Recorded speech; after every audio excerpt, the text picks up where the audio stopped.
me once, shame on you. Fool me twice, shame on you. Fool me hundreds of different times on thousands of different occasions, shame on me. It's about time we started realizing that governments are never going to get electricity to people who need it the most, which is why I'm so excited to be sharing with you Omni, getting accessible, affordable, and reliable electricity to everyone across the globe. I've spent a lot of time in the wireless electricity space, so I'm really excited to be sharing with you the project. I've built a couple of different things like light bulbs and remote control cars that you can power wirelessly, so I think wireless electricity will definitely be something huge in the future. I almost think that electricity is something that we take for granted now. There are 1.3 billion people across the globe without access to electricity. And electricity is absolutely critical. And people say that it's one of the biggest things keeping people stuck in a cycle of poverty. Without electricity, you can't get basic things like water filtration, food storage and refrigeration, and even education is hugely impacted. A study by the UN showed that electricity consumption had a direct correlation with quality of education, based on a whole variety of factors like access to resources online and ability to study at night. And if we know education is one of the biggest things getting people out of poverty, and we know electricity has such a huge impact on that, it's almost a necessity that we increase electricity for everyone. And even healthcare. Most vaccines need to be refrigerated, and surgeries can't be done without energy. So what are people currently doing to address the problem? Well, a lot of NGOs and organizations are trying to put solar panels atop people's roofs. But some really smart people across the globe think that isn't going to cut it. We don't just need to power a couple of light bulbs. We need enough electricity to be able to power homes, businesses, cities, and the amount of electricity generated by solar currently is just not enough for that when they're located atop people's roofs. So why is this the case? It's actually quite interesting. The problem isn't that we don't have enough electricity being generated. Morocco's building a huge solar farm in the Sahara Desert. And there's a couple of others in different places. The problem is that transportation of this electricity is actually quite difficult. India's prime minister did a really interesting initiative where he powered all villages in India. But there are still 200 million people without electricity. So how is that possible? How does that make sense? It's actually fascinating. So every village has access to some sort of power line, but it's quite difficult to get the power lines to the individual houses, hospitals, schools. If you take a picture at one of these slums, it kind of makes sense. Power lines are extremely expensive. It takes $390,000 to get a power line 1 mile. And if you're going underground, almost $2 million. And if you're trying to get it into spots as complicated as that, you face a whole problem with the way that you're going to do it. Which is why I'm really excited about Omni and wireless electricity. So wireless electricity is what it sounds like, the ability to transfer this electricity wirelessly. Let's just take a look at the companies in the space right now. There's a couple of them.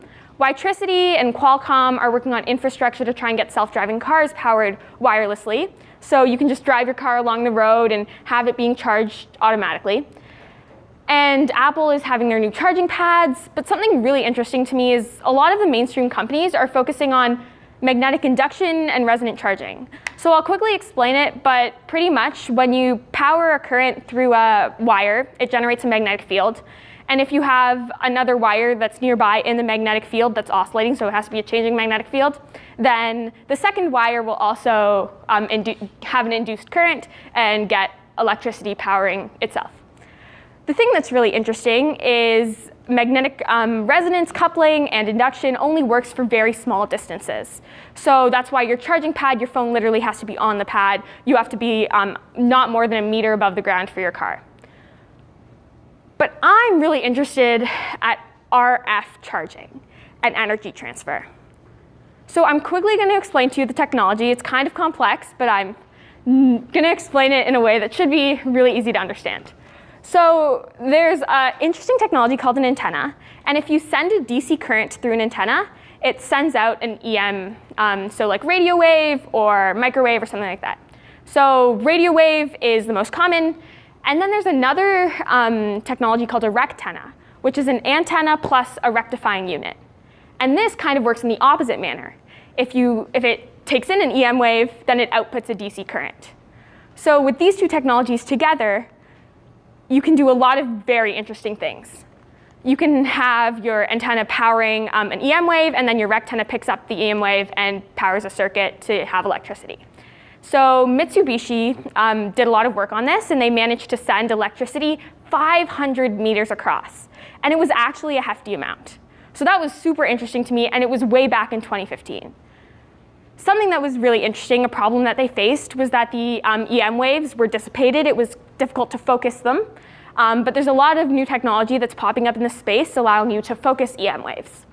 So just hearing this technology really got me thinking. It makes so much sense. If you have electricity being powered to a transformer in a village, you can put rectenna on everyone's houses and have an antenna on your transformer in the middle. And you get some sort of like a hub, where in at least a 500-meter radius, every house has the ability to get electricity. And then, if we think even further into the future, if you have space-based solar panels, it can directly beam electricity to people who need it when they need it. If it's nighttime in Yukon, you can send electricity to Madagascar. And now it's daytime in the Yukon, so you can send some electricity over there just with EM waves. And it actually makes economic sense as well. Let's just take a vague generalization. If you have 1.3 billion people who pay 5 cents a day for electricity because they might make $1 a day income, that's $26 billion a year, which is awesome on top of it, because that way it can actually make sense to progress forward. And the great thing about rectennas is they're actually super cheap. They're used in NFC technology, so the little micro rectennas are very cheap, less than a penny. And if you take a peek at TV satellites, they're only $4, and they work at pretty much the same technology, taking in EM waves to produce a current. And if you look at the other companies in the space that are dealing with RF wave and EM wave electricity, there's only one, and they're doing electricity to charge your phone or other devices while you're walking around in your house. So you can be on your 3rd floor, just walking around with your phone and have it automatically charging because you have a phone case with a rectenna in it. And now let's think even down in the future. If we really perfect this technology, so many doors open. Brain-computer interfaces. We know we have to increase human intelligence to ensure the best future for humanity. If we need to power this sort of brain chip of some sort, so we're not going to like take it out of our head, charge it, and then put it back in. Wireless electricity makes a lot of sense. Even if you want to have things like bionics and other things, you want to make sure they're charging while they're still on you. Brain-to-brain communication. I was thinking about it, and it really got me thinking. Let's say you want to communicate some sort of information to someone's brain chip or neural dust or brain-computer interface. You can directly send RF waves or EM waves to make an impact non-invasively, potentially leading to that type of future. If we decide to go to Mars and other planets across our galaxy, NASA actually communicates with the International Space Station in a very similar manner, with RF waves and so forth. So if we want to send information or electricity back and forth between planets, this makes a lot of sense. So overall, we know that as humanity spreads throughout the galaxy, we're going to need electricity and energy. And wireless electricity is a great way to do that. So the type of people that we need are people who think differently, are adaptable, and really do want the best future for humanity. My next steps, I'm actually working on an MVP right now with a rectenna and an antenna, and I have a pretty good feeling that in about 2 weeks, I should be able to transfer electricity a couple of meters away because it's quite well documented and definitely possible. Speak to awesome people in the space, and if you want to join us, it's for a couple of reasons. Huge impact, it actually makes a difference, definitely feasible, economically makes sense. It's really cool technology, and we know company culture is super important. So we're going to make sure to hire smart people so you feel like you're growing and in a great space. Overall, electricity is something that we use every day and we definitely cannot live without.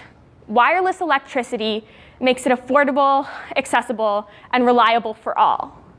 And I'm so excited to make this future. Thank you.